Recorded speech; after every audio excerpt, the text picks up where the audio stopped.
नमस्कार, the wire में आपका स्वागत है। मैं हूं आरफा खानम शेरवानी। सुप्रीम कोर्ट ने आज एक ऐतिहासिक फैसला दिया है, एक ऐसा फैसला जो अगले चुनाव पर सीधा असर डाल सकता है। फैसला ये है कि जो इलेक्टोरल बॉन्ड्स हैं उनको अवैध करार दे दिया गया है, यानी उन पर रोक लगा दी गई है। और स्टेट बैंक ऑफ इंडिया से कहा गया है कि जिन जिन कारोबारियों ने अलग अलग पॉलिटिकल पार्टियों को पैसा दिया है उनको पब्लिक किया जाए। और ये बहुत ही महत्वपूर्ण बात इस नज़रिए से है क्योंकि बीजेपी इस पूरी स्कीम को 2017 में लेकर आई थी और दो चुनाव के जो पूरे साइकिल हैं, पूरे चक्र हैं, दो जो आम चुनाव के, वो इसी पैसे के तहत गुजर चुके हैं। यानी कि ये पूरे तरीके से जब ये स्कीम, ये पूरी प्रक्रिया अगर ये गैर कानूनी थी तो साफ तौर पर क्या वो चुनाव भी कानूनी माने जाएंगे? उनके ज़रिए चुने गए जो फिलहाल लोग अपने पदों पर बैठे हुए नेता, क्या उनको भी लीगल माना जाएगा? बहुत बड़े बड़े सवाल हैं और जवाब हमारे पास कम है। यही जानने की हम कोशिश करेंगे। इलेक्टोरल बॉन्ड, जैसा कि आप जानते हैं कि कारोबारी पैसा दे सकते हैं पॉलिटिकल पार्टियों को बिना ये जाने हुए आम जनता के,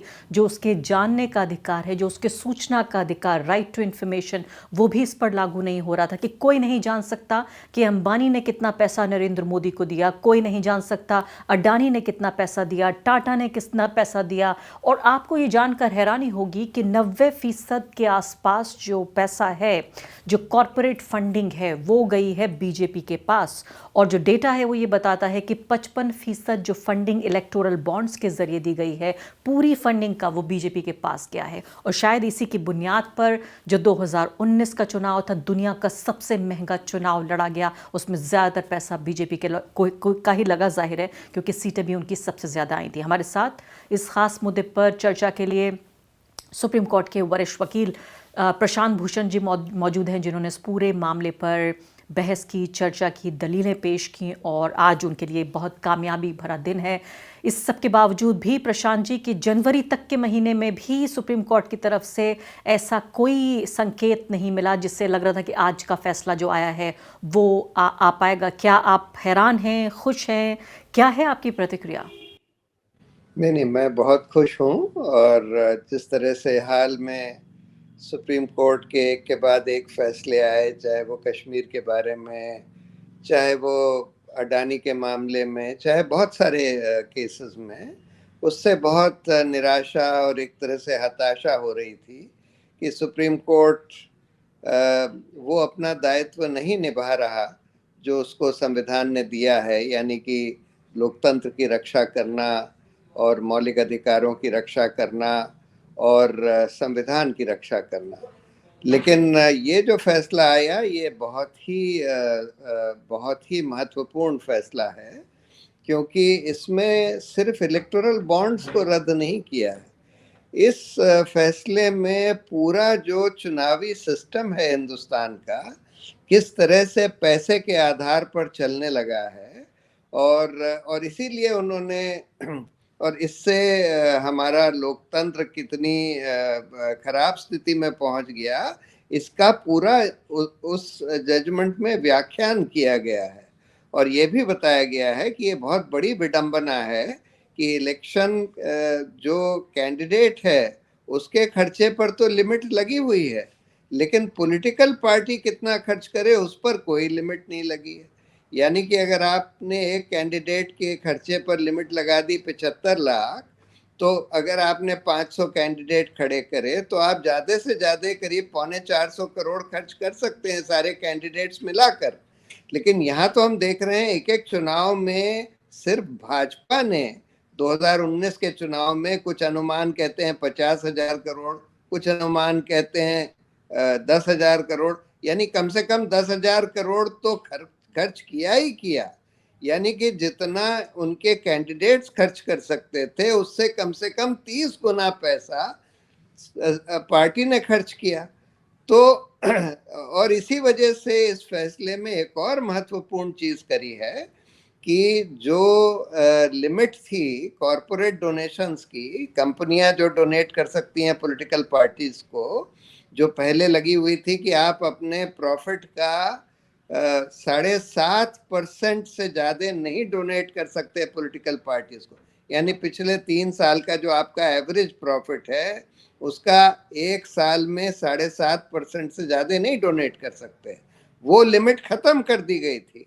उसको भी रद्द कर दिया है सुप्रीम कोर्ट ने। ये कह दिया है कि बहुत ज्यादा पैसे का खेल होता जा रहा है और कॉरपोरेशंस जो हैं वो पॉलिसी डिसीजंस वगैरह इन्फ्लुएंस कर रहे हैं अनलिमिटेड पैसा पॉलिटिकल पार्टीज को दे दे के, तो इसलिए वो भी रद्द कर दिया है। तो इसलिए फैसला महत्वपूर्ण सिर्फ इसलिए नहीं है कि इलेक्टोरल बॉन्ड्स जो एक अनोनिमस पॉलिटिकल फंडिंग का सोर्स थे उसको रद्द कर दिया है। ये इसलिए भी इम्पोर्टेंट है क्योंकि इस फैसले में इन्होंने पूरा बताया है कि किस तरह से हमारा आज का लोकतंत्र, चुनावी लोकतंत्र पैसे का खेल हो गया। जी हाँ। प्रशांत भूषण जी, इससे अब उठते सवाल ये हैं कि कोई नया मामला नहीं है। हफ्ते 2 हफ्ते पहले का 2017 में इसका इंट्रोडक्शन हुआ। 2018 से लगातार सुप्रीम कोर्ट में इसको चुनौती मिलती रही। तमाम तरह के जो आरटीआई एक्टिविस्ट थे और वो लोग जो कि लोकतंत्र में ये उम्मीद करते हैं कि ट्रांसपेरेंसी होनी चाहिए, आपके जैसे लोग भी, लेकिन कोर्ट सुनने को तैयार नहीं था। अचानक ऐसा क्या बदल गया? चुनाव से ठीक कुछ हफ्ते पहले क्या आपकी दलीलें बेहतर हो गई या अदालत के कानों तक आपकी आवाज़ पहुंच गई? ये इसको किस तरह से समझेंगे हम? नहीं, देखिए, ये बड़ी दुर्भाग्य की बात है कि इतने साल से इसकी सुनवाई नहीं हो पा रही थी और खैर देर आए दुरुस्त आए। मौजूदा जो चीफ जस्टिस हैं इन्होंने एक कॉन्स्टिट्यूशन बेंच बनाई 5 जजों की इसको सुनने के लिए, इसकी सुनवाई करी और जजमेंट रिजर्व होने के भी कई महीने बाद ये जजमेंट आया। लेकिन फिर भी आया और बहुत महत्वपूर्ण जजमेंट आया, बहुत जोरदार जजमेंट आया।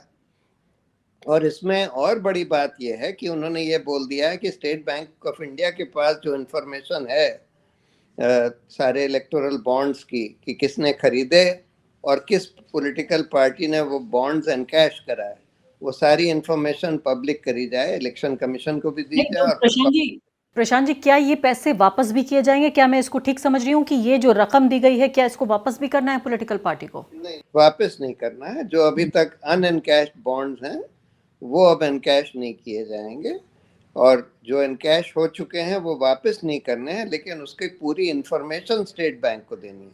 और लेकिन मान लेते हैं कि जब ये पब्लिक डोमेन में ये इन्फॉर्मेशन आएगी तो इससे भी क्या कोई अगली चीज़ पैदा होगी, कोई बात बनेगी, या आप ये मान लिया जाए कि अब के बाद से कोई अवैध एक्टिविटी नहीं होगी, अब के बाद से इसको माना जाए जो हो गया, क्या वो इतिहास में दफन हो जाएगा? नहीं, अगर मान लीजिए उसमें ये निकल कर आता है कि किसी कुछ कंपनियों ने, जैसे मान लीजिए डेसॉल्ट कंपनी है जिन्होंने राफेल का सौदा किया, उन्होंने अगर भाजपा को, पॉलिटिकल पार्टी को उस समय पैसे दिए जिस समय सौदा हो रहा था या उसके थोड़ा पहले या थोड़ा बाद, तो ये इसकी फिर जांच होनी पड़ेगी कि क्या ये ब्राइबरी के तौर पर दिया गया, और अगर ब्राइबरी के तौर पर दिया गया तो उसमें इन्वेस्टिगेशन और प्रोसिक्यूशन हो सकता है उन पॉलिटिकल पार्टी के फंक्शनरीज का और उन कंपनियों का जिन्होंने डिसीशंस को इन्फ्लुएंस करने के लिए, पॉलिसीज को इन्फ्लुएंस करने के लिए ब्राइबरी के तौर पर ये इलेक्टोरल बॉन्ड्स दिए। बहुत दिलचस्प बात आप कह रहे हैं और ये पूरी तरीके से मैं कहूँगी कि एक पैंडोराज बॉक्स भी खुल सकता है, न सिर्फ कि बीजेपी बल्कि दूसरी पार्टियों के लिए भी, लेकिन बीजेपी के लिए ज़्यादा इस बात का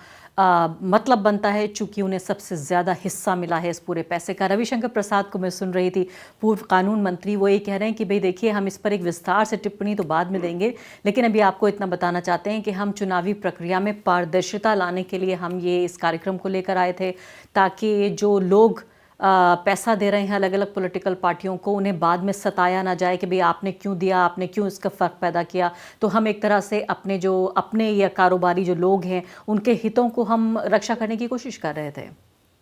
ये तो सब बकवास दलीलें हैं और सुप्रीम कोर्ट ने भी बकवास मानी है। देखिए, सरकार को तो वैसे भी पता होता है कि इलेक्टोरल बॉन्ड्स किसने दिए, किसको दिए, क्योंकि स्टेट बैंक ऑफ इंडिया के पास ये इन्फॉर्मेशन है और स्टेट बैंक ऑफ इंडिया से सरकार वैसे भी ले सकती है ये इन्फॉर्मेशन, क्योंकि ये तो सरकारी बैंक है।